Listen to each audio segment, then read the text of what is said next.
A partir de agora, no programa Maranata, você ouve a Hora da Palavra.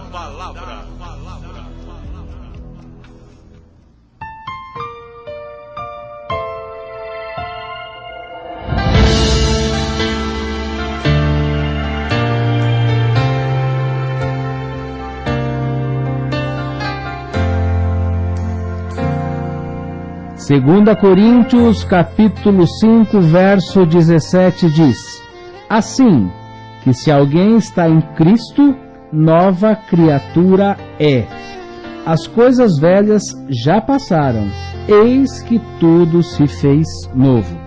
Meu querido irmão, minha querida irmã que está me ouvindo nessa manhã pela Rádio Regional, e você que posteriormente estará ouvindo essa mensagem pelo Facebook, pelo canal do YouTube Maranata.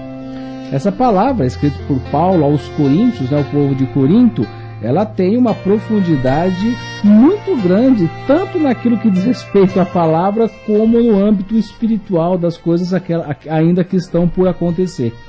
Então ele coloca uma condição aqui da passagem que dá para a gente refletir de uma forma bastante inusitada.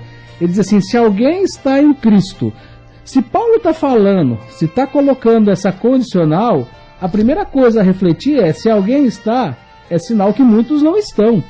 Então, embora Cristo tenha vindo, já tinha sido anunciado como um projeto de salvação muito antes da fundação do mundo, precisamos entender que Cristo, a morte de Cristo, a cruz de Cristo no Calvário, é anunciado antes da criação do mundo. Antes que Deus falasse assim, que faça-se a luz, Cristo já existia. Antes que Deus separasse as águas da terra, Jesus já existia, e a sua trajetória, que culminaria com a sua morte no Gólgota, naquela cruz, já estava estabelecido. E aqui que nós estamos observando essa palavra de Paulo é: se alguém está em Cristo, é sinal que muitos não estão.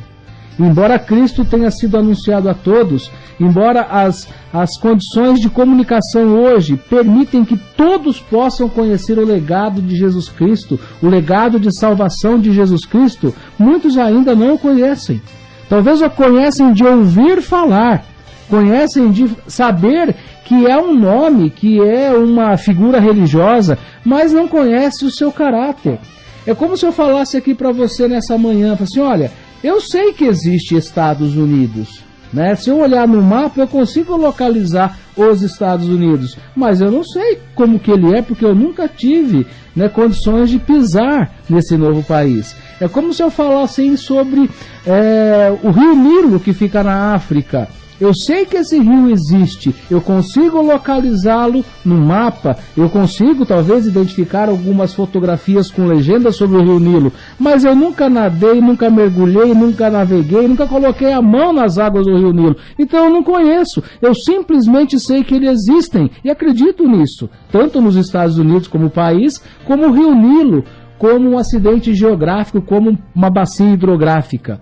E talvez as pessoas tenham a mesma condição em relação a Jesus. Elas conhecem o nome de Jesus, elas ouvem falar de Jesus, talvez olhem para uma reprodução, né, de uma imagem ou coisa parecida feita por mãos humanas e identifiquem: olha, esse aqui é Jesus. Mas afinal, quem é esse Jesus? O que tem de tão especial no caráter, né, dessa figura que para muitos é religioso, mas para muitos é muito mais do que uma figura religiosa. É o Senhor do Senhor, é o Rei da Glória, é o Filho de Deus, é o Salvador, é o Redentor. Uma quantidade de atributos, de qualidades que eu não teria como descrevê-lo, porque ele é infinito, ele é o tudo, ele é mais do que o tudo, que os nossos recursos humanos não é capaz de mensurá-lo, descrevê-lo, caracterizá-lo, porque nós somos simplesmente a criatura de Deus, nada mais do que isso. E aí Paulo está dizendo: se alguém está em Cristo, nova criatura é. Então, para que nós sejamos algo mais do que a criação de Deus, nós precisamos estar em Cristo. O que significa? Um cachorro, uma vaca, também são criação divina, também é criação de Deus, mas são criaturas. Da mesma forma, nós somos. Mas a partir do momento que nós aceitamos, reconhecemos, tomamos posse daquilo que é a herança de Jesus, nós somos novas criaturas. E como novas criaturas nós temos o privilégio de sermos filhos de Deus. Nós somos mais do que a criação. Nós temos a paternidade divina no nosso DNA. E é isso que Paulo está dizendo. E quando nós somos novas criaturas, ele vai dizer que as coisas velhas a respeito da nossa carne, da nossa condição humana, já se foram. Porque tudo se faz novo em nós.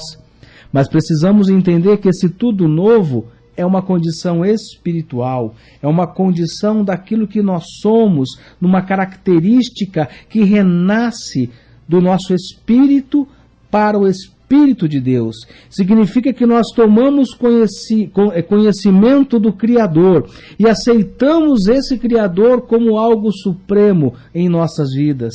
Sabemos da nossa limitação e da nossa pequenez na condição humana e temos a condição de exaltar a grandiosidade da figura eterna. Essa é a condição de uma nova criatura. E quando olhamos para Cristo, talvez a melhor ilustração para entendermos o que é um caráter de uma nova criatura é olharmos quando Mateus descreve no Sermão da Montanha, que talvez é uma das passagens mais marcantes do Evangelho, e vai relatar o que Jesus está dizendo. Ele vai falar, bem-aventurado, quer dizer, felizes são aqueles que choram, que são mansos, que têm fome e sede de justiça, que são misericordiosos, que são limpos de coração, que são pacificadores, que perseguem a justiça a todo custo.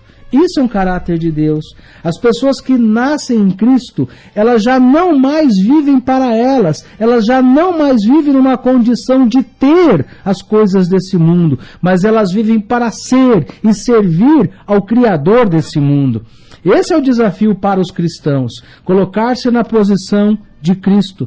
E colocar-se na posição de Cristo é indignar-se com as coisas desse mundo, indignar-se com as injustiças, aquilo que é corrupção, aquilo que é errado, aquilo que é torto, aquilo que não é agradável à vontade de Deus. Colocar-se na condição de Cristo, de nova criatura, é justamente isso. Esse é o nosso desafio. Esse é o novo nascimento que temos que experimentar todos os dias. Não perder jamais a capacidade de indignar com as coisas desse mundo. Não perder a capacidade de ver uma criança abandonada de rua e ficar consternado com aquilo que essa criança está passando. Observar aquela pessoa que está sendo maltratada, explorada e não se indignar com isso. Observar aquela pessoa que está sendo muitas vezes maltratadas, violentadas e não se indignar.